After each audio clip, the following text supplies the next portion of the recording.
All right, so I figured out that if we cut this material with a rigid material knife at about 500 inches a minute using an 8174 blade. So this blade right here is what I've chosen. It's got a little bit of a rounded blade on the tip, not quite a point. So I think that is going to allow us to get into the burlap a little bit better on that backside. So again, here's the blade. It is an SR 8174, and you can see the tip is just slightly angled. So it's not quite a point. So here we are with a very small piece that I had cut already.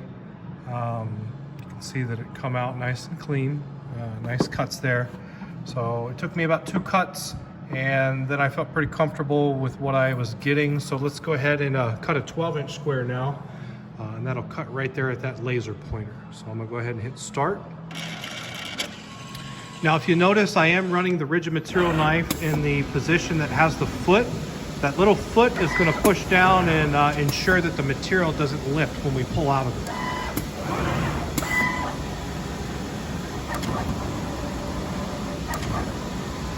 Again, this is a 12-inch circle.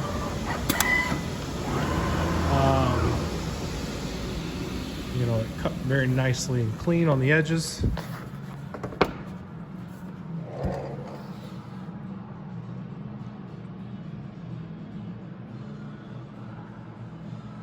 Nice corners. Now, if you're wanting to cut with registration, you are going to need registration dots, and you're going to need to upgrade or at least have a camera built into your cutting head. The head that I'm using right now is a power head, so this is designed for heavy-duty corrugate cutting. I think your configuration has something similar to this, which is a power head, or I'm sorry, a flexi head. So you would want to run that knife in this position here in the very center.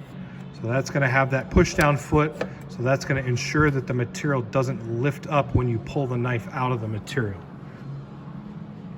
So again, we were cutting with the 8174 blade itself.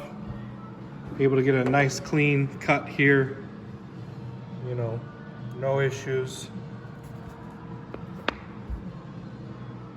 And then again, of course, you're going to need that camera to be able to run with registration dots. So if you have any questions, let us know. Thank you very much.